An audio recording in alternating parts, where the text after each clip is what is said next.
Congratulations! You've connected with the Pulpit Perspectives Podcast.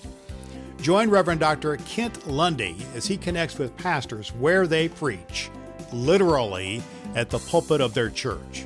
It's a point of view with purpose and personality that informs and inspires with real-life stories from great preachers you need to know. Your host is Reverend Dr. Kent Lundy.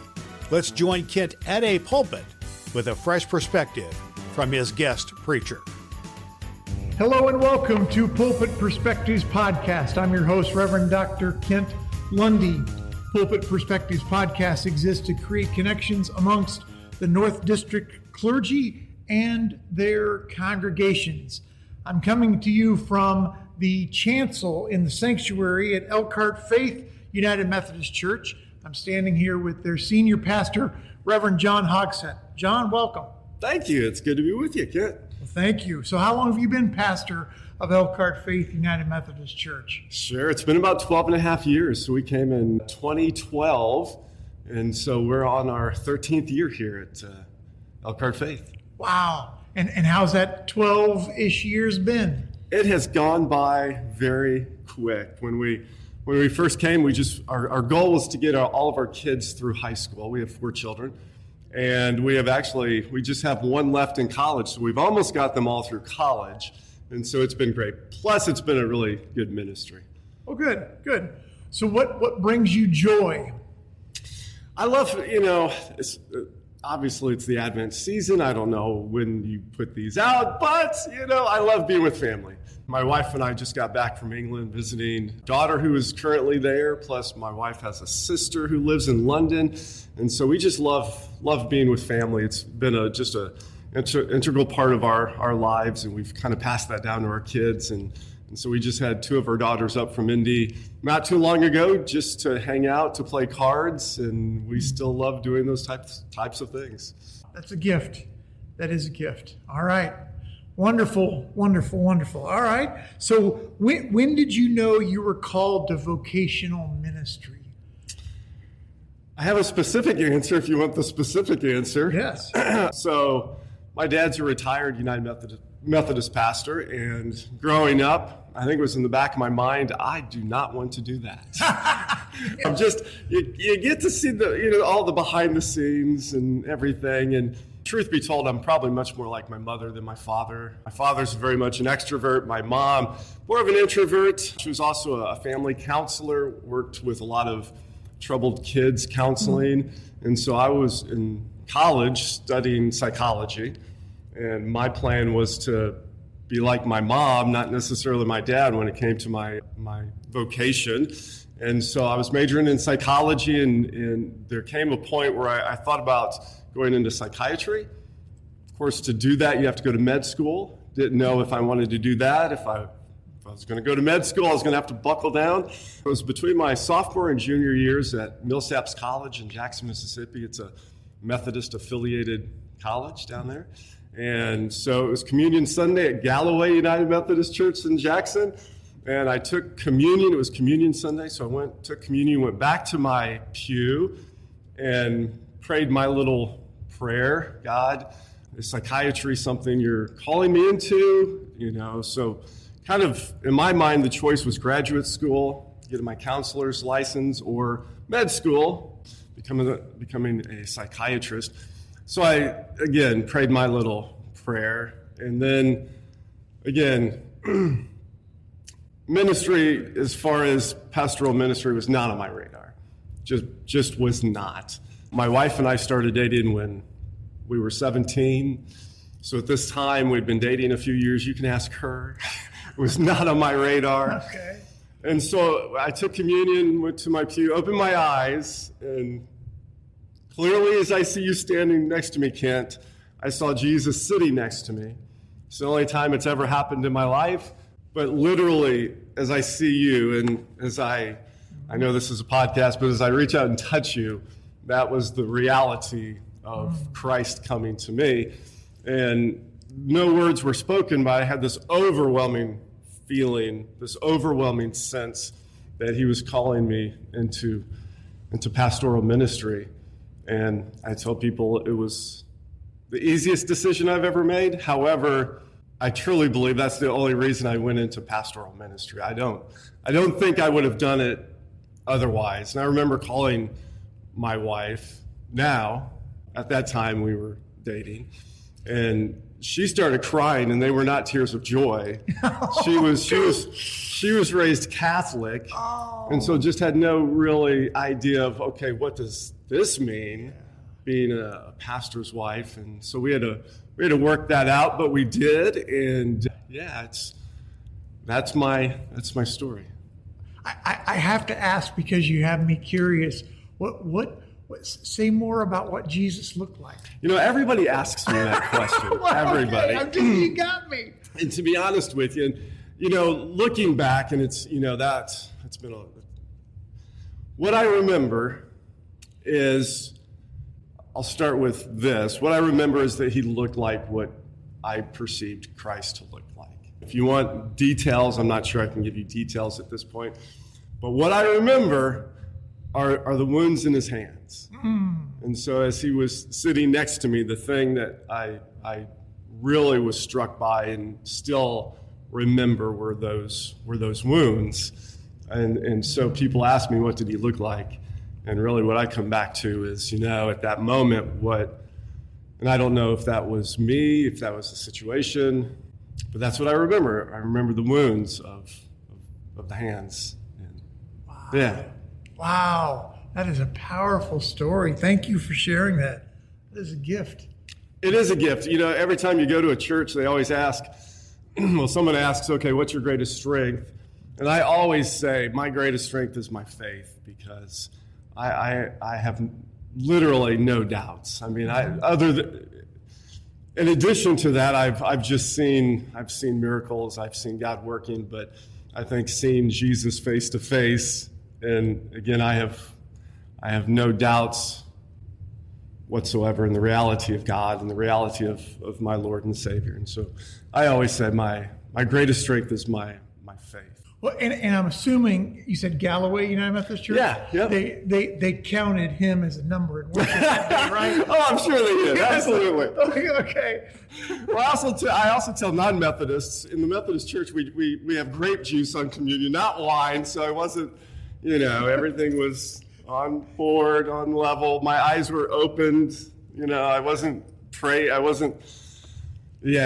it was. It was there. Yep. That was, okay. Wonderful. Well, so just humor me for a second. If your life and ministry is a basketball game played on a basketball court, and you look up during the game at your cheer block, who's cheering you on in what you're doing?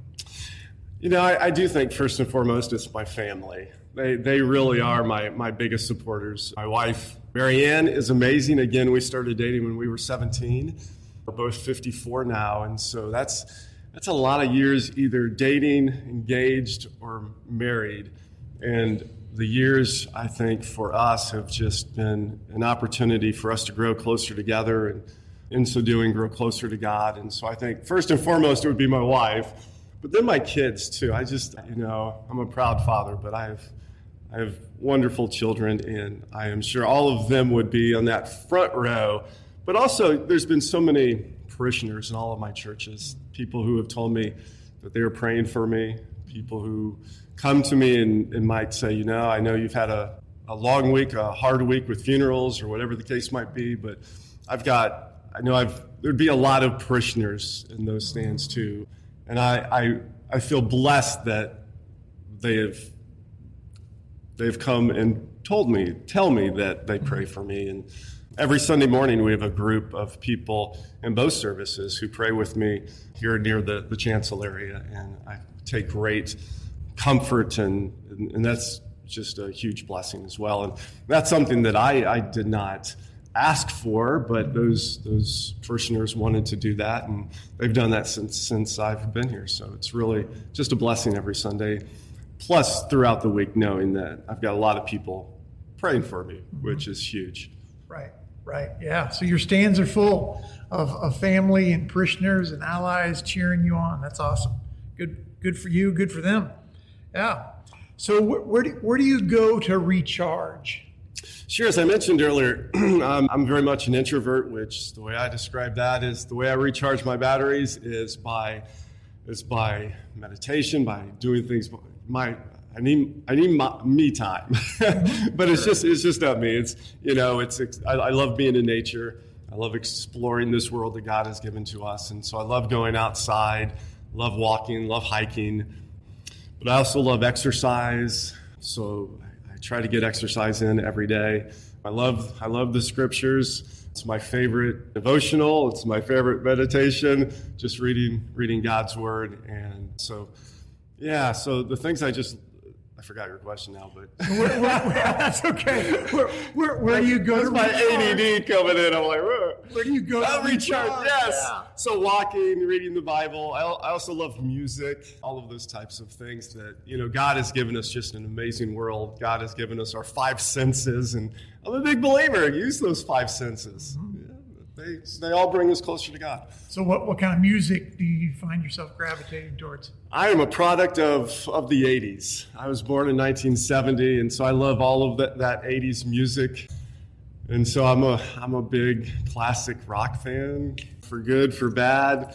But also, back in the day, some of those Christian artists, DC Talk and all of those, I still listen to. So. Yeah, I love DC Talk. I've been to some of their concerts. So yeah. I'm stuck in the 80s. There you go. Nothing where wrong I'm with at. that. Nothing wrong with that. Obviously, Stephen Chris Chapman and all of those people that Christian rock back in the 80s that were popular. Yeah. Striper, yes. Petra. I just saw someone the other day who went to a Striper concert. Yes, They're touring again. Yeah, it's like, wow, how old do they have to be? I said to her, they still wear those outfits. He goes, no, they do not. They do not have the outfits on anymore. That's probably best. I saw Stephen Chris Chapman not too long ago. He's still doing. Yeah. I mean, he's great. Yeah. Yeah. There you go. All right. So you already mentioned scripture, but what would if I forced you to name one go-to Bible verse? What would that Bible verse be? Oh, you don't have to force me. It's always Psalm 23. I know it's a cliche, but it's by far my favorite in the Bible, and just the whole idea that my cup overflows, and I, by no means of what I have done, only by the grace of God, but I've had loving parents. I've got an awesome wife. I've got great kids. God has opened doors in my life that I would never have imagined, and my cup overflows. And it's also that relational aspect of Psalm 23 of yea, though I walk through the valley of the shadow of death, I will fear no evil, for thou art with me. And I truly believe that God has been with me every moment of my existence and for all eternity. And so for me, Psalm 23 speaks of that relational aspect with God, that he's always with us, but also the blessings. And truly my cup overflows. Never can go wrong with Psalm 23. You cannot. It is a great psalter. Absolutely. All right. Psalm 23, got it. So pretend with me you're going to go axe throwing. Have you ever been axe throwing? I've not. I actually officiated a wedding where they had axe throwing. Wow. But no, I did not partake. So during the ceremony or after? It was after, during the reception. They had axe throwing. Okay.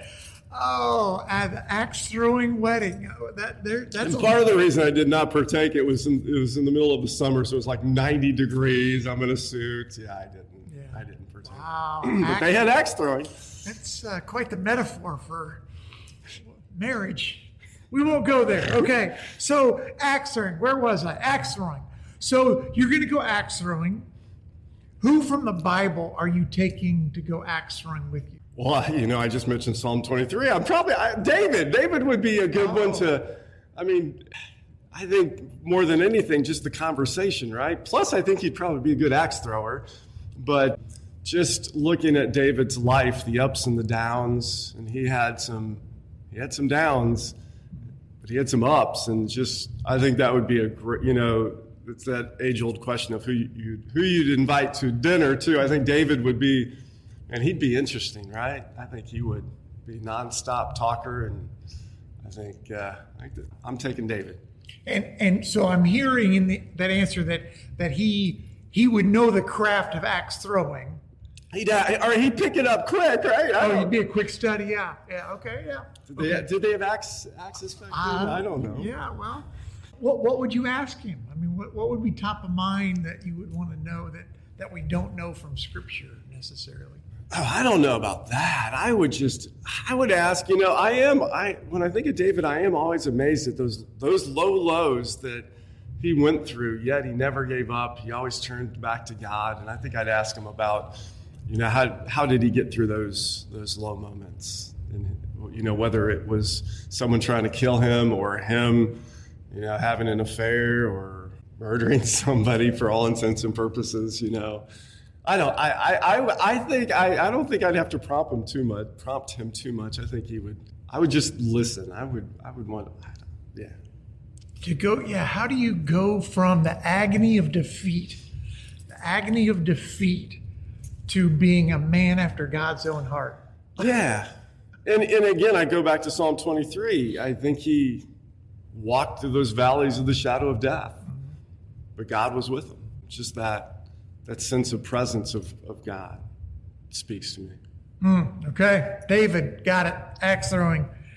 What lesson have you had to learn the hard way? The lesson I've had to learn the hard way. That's a good question. That's a really good question. It's one of my favorites. I'm not sure I've ever thought about that question. What have the hard way? Well, again, I'm very much an introvert. And I'll go back to my calling into ministry. I mean, I had friends when I told them I was going to become a pastor. They're like, you got to stand up and preach, right? And talk. Yeah. And I'm like, yeah, I know. And I'm not the sharpest tool in the shed, but I'll work hard. And in college, I worked hard, but my only C was speech class. And I think that was because the professor felt sorry for me. And so I think, just the whole ministry aspect, again, I think it was the easiest decision I ever made, yet it was one of those that probably was the most uncomfortable because it was not, again, my trajectory was to be like my mom, not my dad. And so it was one of those where, people learn to swim by being thrown into the water. I think that baptism by fire, I think that was it. Yeah. And it took some time. Sure. It took some time. Sure. But what I hear you saying is, even as an introvert, you still have navigated those waters to faithfully engage folks. Absolutely. And I think, and again, it goes back to the reason I'm a pastor, and that is I truly believe I'm called, and that God walks with me, and that God has provided, and God has opened doors immensely. Even then, I saw where God was preparing me in being more outgoing in sports. I've always been active in sports, and that's always been a way of having a starting point with people and talking to people about that. But in college, I was able to run cross country, and that gave me a lot of confidence. And I think being an introvert, especially early in life, where a lot of times it does show itself in being very shy. I wouldn't say I'm shy any longer.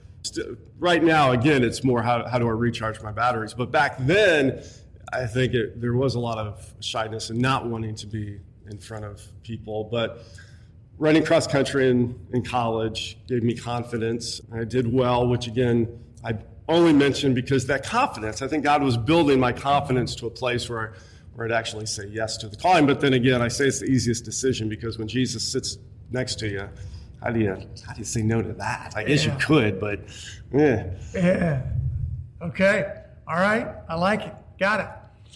So what's an ordinary place that's extraordinary to you because of what's happened to you there? Well, Galloway United Methodist Church, we've taken our kids back there in Jackson, Mississippi. And so I would say that is an extraordinary place. I'd also say, I went to Duke for seminary, got married while I was there. I think that is a special place. But again, being outdoors, I just love being in nature. I love taking walks. And every time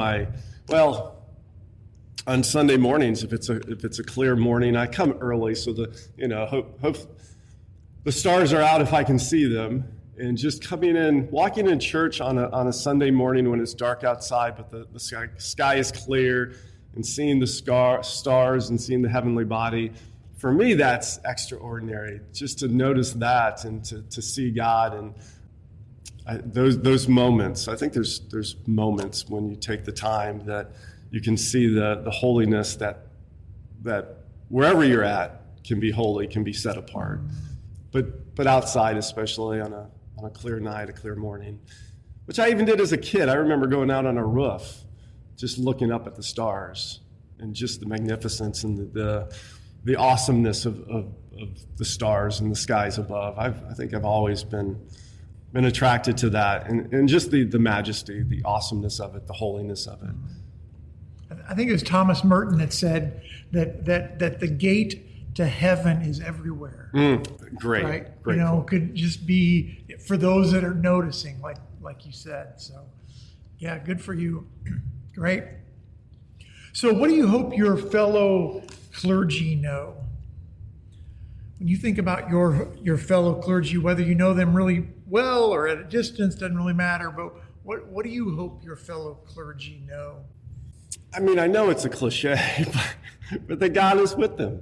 I mean, it's the time of season, Emmanuel, God with us. And I truly, I think it's easy to get so caught up in ministry or whatever you're doing. It doesn't have to be ministry, but it's so easy to get caught up in the routine, doing the same thing every week, trying to keep your head above water at times, that you forget to take those moments. You forget to reflect upon how God is with you at that very moment. Even now, it's easy to forget that God is with us right here in this place, and that we can walk through the valley of the shadow of death and fear no evil.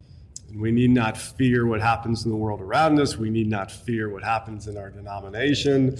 We need not fear those people who are out to get us, because God walks with us. And for me, it's that eternal perspective that we're going to spend eternity, and that's a whole different discussion, but eternity with God and with purpose and with meaning. And this is so much of what we go through is just fleeting. It's just fleeting. Okay. Well, I'm right there with you. I hope they know that God is with us. Yeah. Wonderful. All right. Well, last question, and I appreciate your time. So when you think about your future here at Elkhart Faith United Methodist Church, however long or short that is, I'm not trying to make a commentary on that, but when you think about the future here, what are the three words of legacy that come to mind? Like when you're leaving out the door for the very last time and you look back, what are those three words that come to mind that would encompass your legacy here? 3 words. Do they have to? Does it? It can be 3 any word. Yeah, three words. One would be faithful. Faithful. Faithful. I think I've been faithful to the calling here. Over the past year and a half, we've just been praying for revival and looking for those places where God has been working and trying to catch that wave of the Holy Spirit. And I really do believe God is working, and I think God has some great days in store for Elkhart Faith. So faith. I'm here at Faith, so hopefully faithful, that I've been faithful. So that'd be one word. Second word is, and none of us are perfect. We all have our strengths, our weaknesses. And so what would be the word for this? Grace. Grace for me, hopefully. They had, my 12, 13 years so far. Hopefully I've shown grace and that I've received grace Because that's a long, 13 years is a long time. You really build relationships in those years. And I think a large part of that from a pastoral perspective is grace. Showing grace to people and hopefully them showing me grace when I have not been my best. And I'm sure, I'm not always my best. Yeah. So faithful, grace, and then I think hope. I think for me, regardless of what's going on a Sunday morning, I try to bring hope. I try to bring a joy, which I don't think depends upon our circumstances or what's going on in the world around us. It's that Advent joy. It's the joy of knowing that Christ was born, that he died for us, that he rose for us. And so literally every Sunday, they better see joy in my face. Regardless, we're not always happy, right? We're not always happy with what's going on in the world. We should be concerned, but we should have the joy of the Lord, regardless of what's going on. Faithful, grace, joy. Wow, that's quite the legacy. You said hope. I'm hoping that's my legacy. Yes, right, absolutely. That's wonderful to live into. And I would say, every church we have been at, we have felt loved beyond measure. We really have. There are people who want to love their pastor and pray for them and lift them up. And my family and I have been very blessed that we have felt loved at every church we've been at, that we have been shown grace and faithful, grace, and hope. Yeah. Well, Reverend John Hogsett, that'll be my prayer for you as well as you continue as senior pastor at Elkhart Faith United Methodist Church. Thank you so much for being on Pulpit Perspectives Podcast. Awesome. Thanks for You're coming out early this morning. Pulpit Perspectives Podcast exists to create connections amongst North District clergy and their congregations. You can find more about all that God is doing in the North District by checking them out on Facebook. You can also learn more about the Indiana Annual Conference by going to inumc.org. inumc.org. Well, this has been Pulpit Perspectives Podcast with your host, Reverend Dr. Kent Lundy, signing off for now. There you have it, a fresh perspective from the pulpit with a great preacher. You know you want to hear more. You can do just that by connecting with Pulpit Perspectives with Reverend Dr. Kent Lundy on Apple Podcast and Spotify, where you can like and follow the podcast. What's more, you can spread the good news about Pulpit Perspectives in your church and with your neighbors. Plan now on joining Kent at the pulpit, where you'll meet another great preacher on Pulpit Perspective.